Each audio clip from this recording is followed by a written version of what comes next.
Bueno, buenas tardes, buenos días o buenas noches para todas y para todos. El día de hoy vamos a conversar sobre el texto de Seller. Estamos en una de las sesiones que se ocupa de la relación entre la tradición de los poetas y el surgimiento de la filosofía. Más concretamente, una manera muy clásica de referirse a la relación entre mitos y logos, que es uno de los temas que vamos a tratar acá, y algunas aproximaciones y anotaciones que quiero hacer respecto a algunos puntos que les conté cuando presenté el programa. Este es el taller que ustedes estuvieron trabajando esta semana sobre la lectura del texto de Seller. Una parte importante de este taller, como ustedes se pueden dar cuenta, pues tiene que ver con que ustedes sean ser capaces de distinguir la diferencia entre sus propias interpretaciones, sus opiniones o su lectura de los textos, por ejemplo, distinguir eso de la lectura de Seller o de la interpretación de Seller.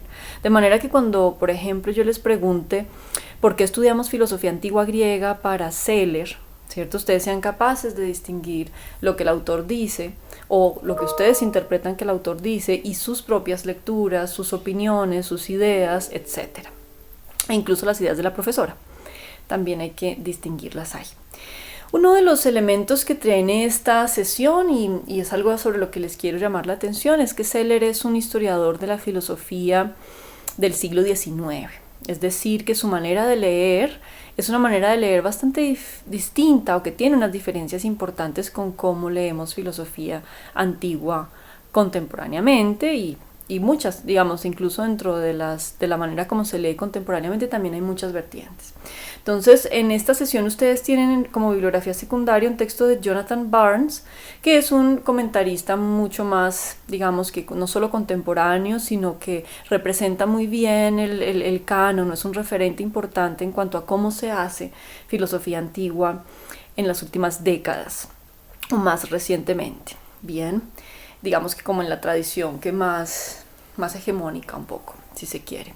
Entonces, tengamos muy presente la razón, digamos, de ese tiempo, de ese desfase temporal de estar leyendo a alguien que lee desde el siglo XIX en Alemania, ¿no? Tiene que ver con el elemento que les conté en la descripción del programa, sobre cómo los lugares de enunciación, es decir, los lugares desde donde los tiempos, modos, contextos y particularidades desde los cuales leemos los textos, nos implican una serie de coloraciones, de texturas, de maneras, de aproximaciones o de formas de aproximarnos a los textos que tienen que ver fundamentalmente con las cosas que nos parecen relevantes, las preguntas que incluso desde nuestro presente y desde nuestro lugar nos orientan la lectura. Bien, entonces eso es como una de las primeras cosas que les quiero comentar. No solamente, y el objetivo de este comentario no es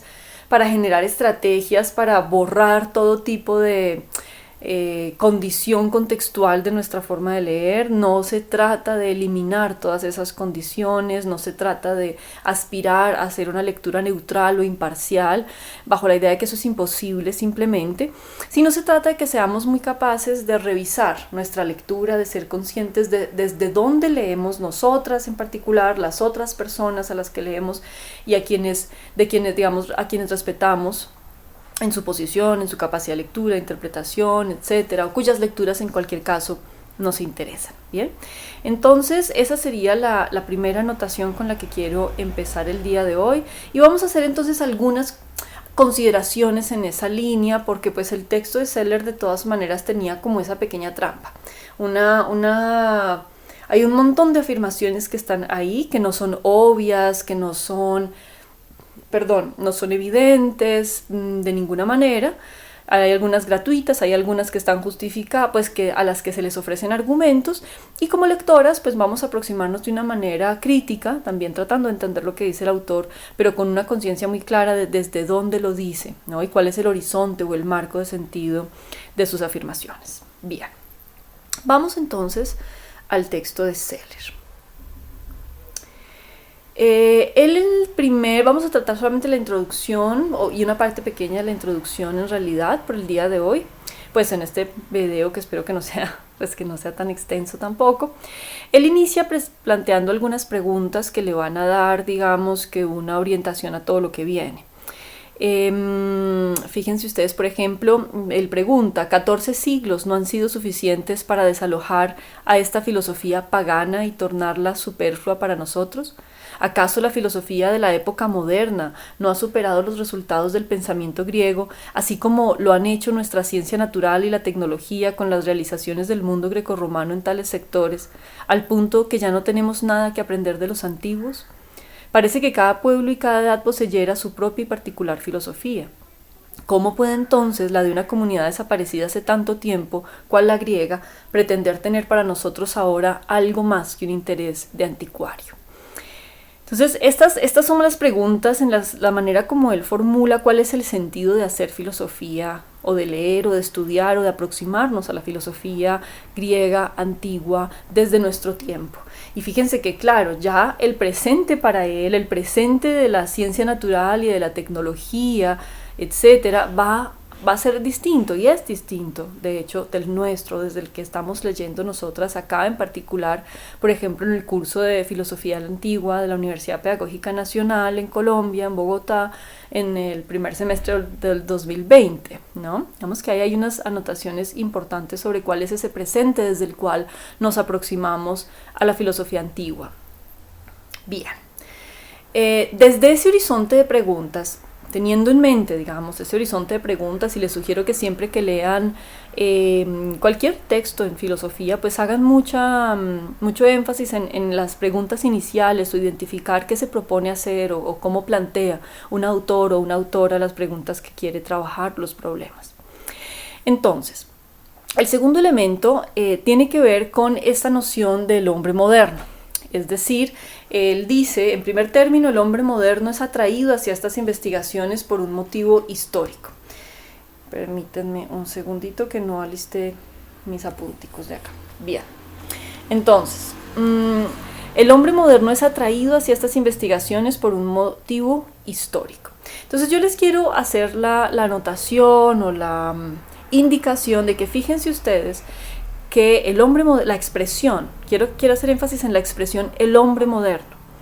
¿A quién se refiere o quién es entonces el hombre moderno? ¿Cuál es su tiempo? ¿Cuáles son sus condiciones, sus características? De eso es de lo que les he estado tratando de hablar en este inicio, y es el tema que estamos tratando, que trabajaremos un poco. Con esa pregunta de fondo, fíjense ustedes cómo podemos avanzar un poquito a caracterizar la manera como Seller se ubica ante los textos. Y es, permítanme un segundo, identifico el lugar que les quiero comentar.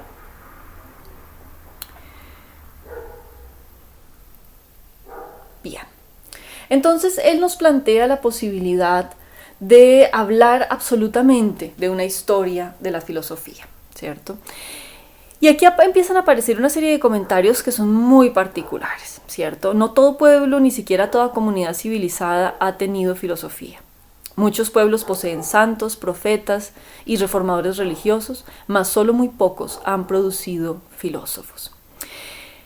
Y aquí él empieza a hacer una serie de comentarios sobre dónde sí hay filosofía y dónde no hay filosofía. Fíjense que la manera en la que él empieza a establecer esa relación entre la filosofía y lo que no es filosofía está mediada por un tema muy particular, que es la religión. Santos, profetas y reformadores religiosos. Seller va a iniciar su aproximación a la filosofía con una idea o con una tesis muy fuerte vinculada a que la filosofía es diferente y nace en la diferencia con la religión, ¿cierto? Ustedes en sus talleres hablaron de seleccionaron algunas características que eran relevantes, ¿no? Respecto de cómo Seller plantea el inicio de la filosofía como independencia, por ejemplo, de la religión, como distancia, entre muchas otras características. Y acá nos interesa en principio entonces el contraste, la oposición, ¿verdad? Entonces no basta, y es muy curioso, entonces fíjense que es muy curioso que las afirmaciones que vienen a continuación sobre China e India están muy mediadas por una idea también muy particular de religión, ¿no? Entonces tenemos el hecho de que en su visión, ¿cierto?, los estudiosos familiarizados con la literatura filosófica china nos informan que esa lengua está mal dotada para la filosofía, ¿cierto? Pareciera, y él quiere hablar de que es como si en esas civilizaciones solo hubiera religión, ¿cierto? Solo hubiera religión o hubiera en cualquier caso otra cosa. Quizás en el caso de la India le concede, curiosamente la India le concede un poco más de filosofía. Sin embargo, y fíjense ustedes, los indios han producido en verdad varios sistemas filosóficos, no obstante ellos jamás abandonaron su contacto con la religión y así nunca se independizaron de ella. Entonces aquí aparece también el tema de la independencia. ¿Por qué hago énfasis en esto? Mentiras, antes de decirles por qué, quiero bajar un poquitico más. Y fíjense ustedes, no solamente él establece que no hay relación entre la filosofía que se produce en Grecia, ¿cierto?, y la filosofía que surge en India y lo que sea que haya, que parece ser pura religión en China para él. No hay relación entre esos tres elementos, dice él. Adicional, él empieza a decir lo siguiente: el conjunto del pensamiento europeo desciende, empero, de la filosofía griega. Y fíjense ustedes cómo esa noción de pensamiento europeo, ¿cierto?, que ustedes encuentran aquí, pensamiento europeo, va a estar muy relacionada con su noción de la cultura de Occidente. Parece ser, ¿cierto?, cuando uno avanza un poco en la lectura y lee, por ejemplo, la filosofía griega junto con otros productos del espíritu helénico fue una creación original y ha sido de importancia decisiva en el desarrollo total de la cultura de Occidente. Entonces, fíjense un poco la manera como él acá está. En primer lugar, vamos a plantearlo en los siguientes términos.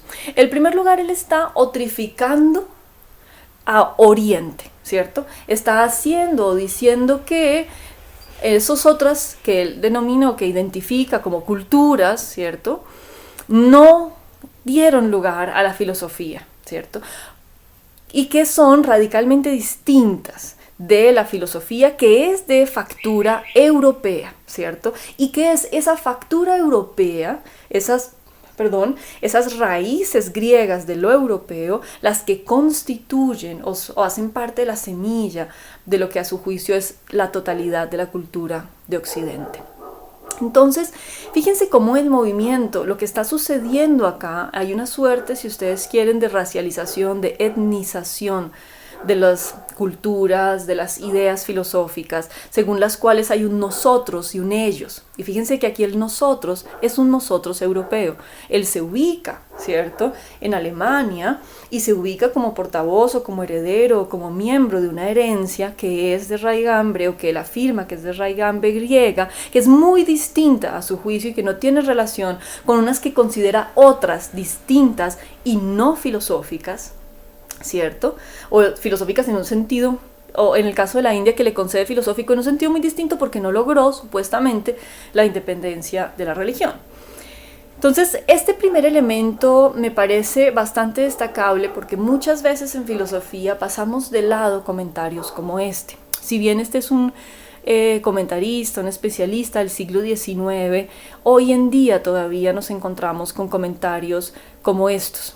Fíjense ustedes, y no sé si se dieron cuenta, en el paneo que hace de las culturas o las civilizaciones en donde podría haber surgido también la filosofía, solamente están consideradas culturas o civilizaciones que podríamos llamar que están ubicadas en el norte del globo, pensémoslo incluso en términos geográficos, si se pudiera determinar solo de ese modo.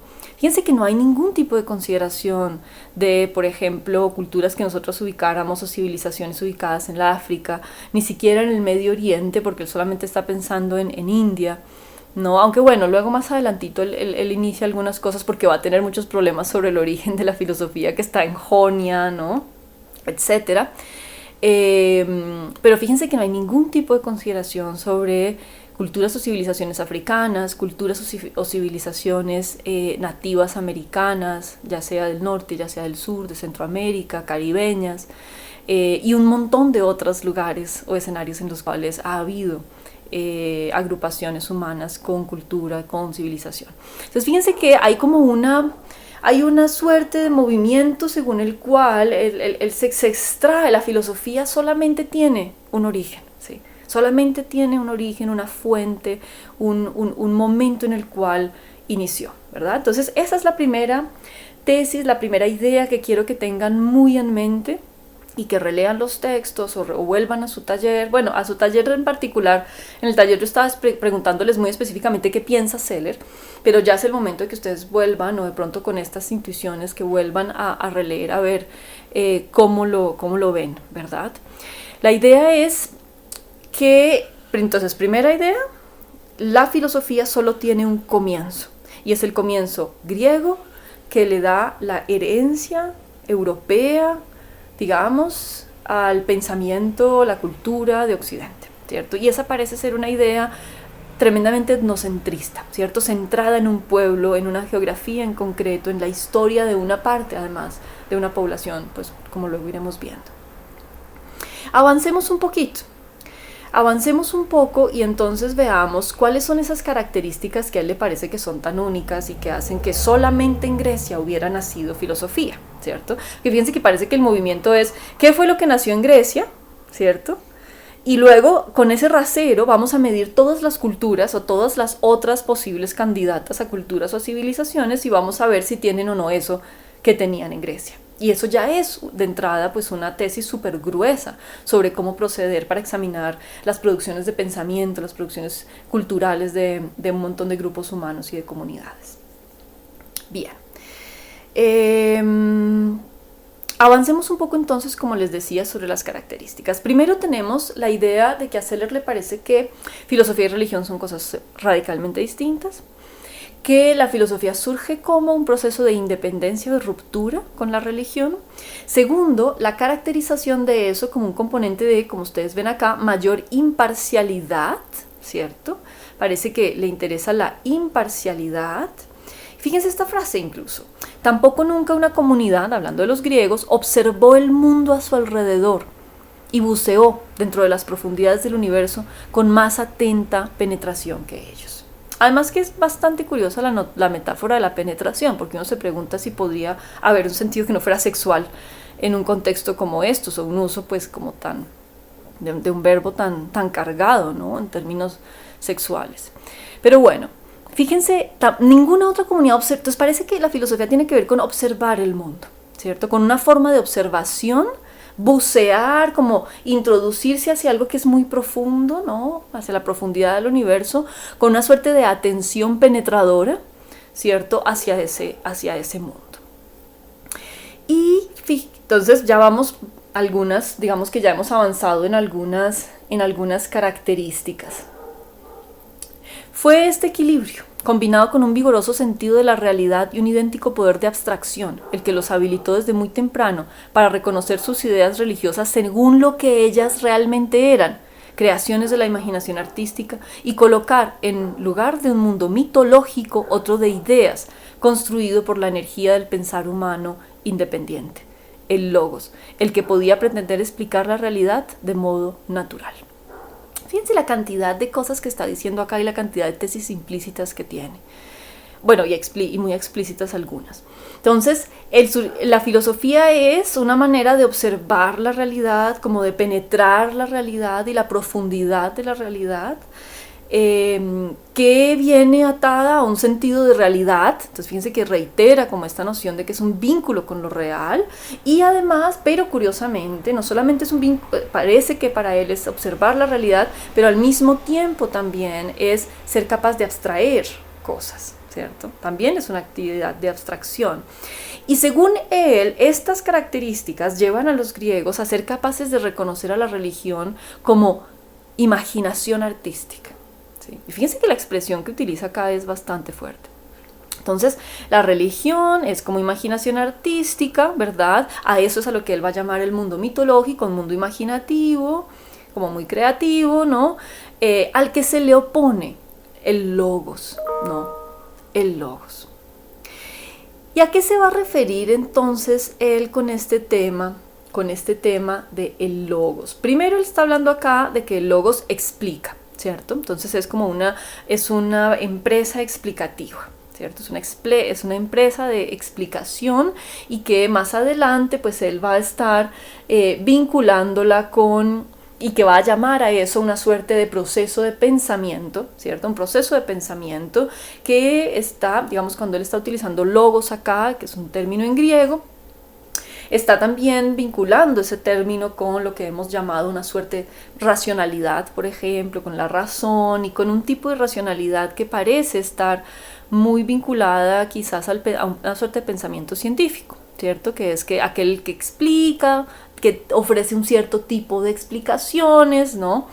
Que según Seller, en este caso, fíjense ustedes que serían ese tipo de razón, ese tipo de razonamiento, de explicación del universo, es una explicación muy distinta, ¿cierto? Muy distinta en su carácter de la religión, porque parece que esa sí explica. La otra, en cambio, es simplemente simple y llanamente como una imaginación, como una cosa muy inventiva. Bien, ¿qué otra característica le atribuye Seller a esta filosofía, ¿no? Y digamos que aquí vienen varias cosas muy notables. Adicional a lo anterior, él empieza a hablarnos de una cosa que ustedes la mayoría notaron, que tiene que ver con la libertad.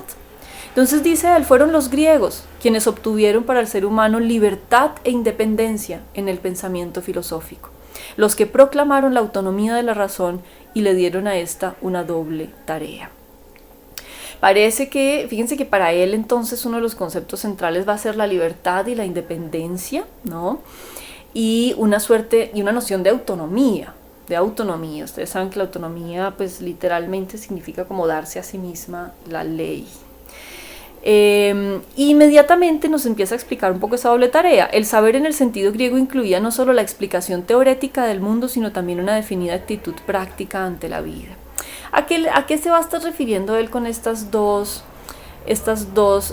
elementos? Primero, parece que la filosofía entonces sería una labor de la razón, del raciocinio, del interés de explicar, de observar el mundo y de explicarlo, que produce o que requiere, no sé, ahí uno tendría que ver, libertad, ¿no? E independencia. Y es a eso a lo que él va a llamar una labor teórica, ¿no? Hacer teoría va a ser esa labor de explicar, de racionalizar el mundo, de darle orden, va a decir también más adelante.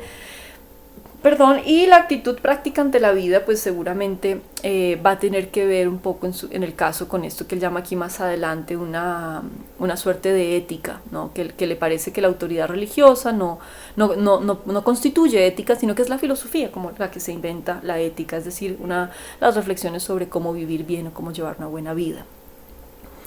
Bien, entonces fíjense ustedes que ahí inmediatamente ya nos empieza a mostrar, así aparte de la independencia del pensamiento científico, era la libertad de vivir según su complacencia, la autarquía, lo que distinguió al sabio griego. Si nosotras fuéramos a hacer un análisis de esto, ya en contraste con textos clásicos, por ejemplo, con lo que nosotras contamos sobre de esos textos, porque el capítulo o el apartado sobre fuentes es bastante interesante y es importante ver cómo fue que se constituyeron los textos de los antiguos y cómo nos llegaron hasta las manos hoy en día y de qué manera, ¿no? De qué manera se constituyeron como textos. Fíjense ustedes que aquí tendríamos que ir a revisar si en efecto hubiera o cuál sería la noción de libertad que habría en los griegos, en qué sentido podrían ser independientes,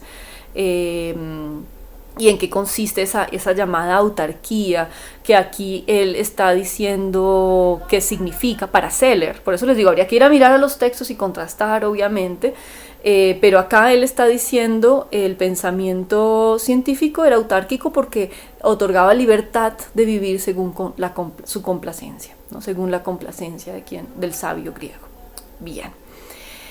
Y va entonces más adelante, entonces fíjense que él empieza a identificar religión, mito y dogmatismo, que es lo que va a introducir a continuación, ¿cierto? Religión, mito, dogmatismo y creación artística va a ser como una cosa que está en el mismo paquete, y por el otro lado la filosofía, la racionalidad, el logos, la explicación, el pensamiento científico, la teoría, ¿no? La teoría. Bien. Muy bien, avancemos entonces. Un poquito más adelante, entonces él va a oponer un poco más adelante la noción de la revelación en la religión y en primer lugar, ¿no? Una cosa propia de la religión que es como revelada, y en el lado del pensamiento filosófico que deriva a la ciencia y que es este logos y que pertenece al logos, va a hablar de la universalidad.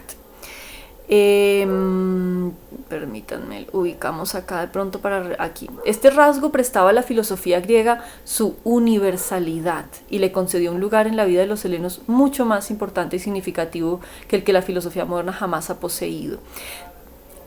¿Qué pasa? ¿Por qué aparece este componente de universalidad acá? Porque a su juicio entonces, o lo que le está construyendo es que ese camino de la teoría, de la explicación, etcétera, etcétera, lo que hemos venido haciendo hasta acá, es el que permite llegar a la universalidad, es decir, a dotar de aquello que hacen los filósofos de un carácter universal, que cubre a todo lo que hay, lo que existe, los seres humanos, o según el fenómeno del que se trate, pero de manera, digamos, de la manera más general y más abarcante que es posible. Bien.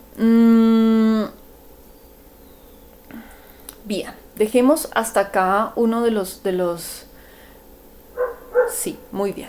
Entonces, fíjense ustedes, ahora podemos volver un poquito hacia atrás y notar cómo la oposición, la famosa oposición entre mitos y logos, es una oposición justamente caracterizada por esto que acabamos de ver, ¿cierto? Esos dos polos que caracterizamos, en el uno está el mito o el mitos, ¿verdad? Si lo decimos en griego, y en el otro lado está el logos. Muchas personas y muchos comentaristas han criticado bastante esa oposición o que pueda existir en la filosofía griega una oposición tan radical entre estos dos elementos.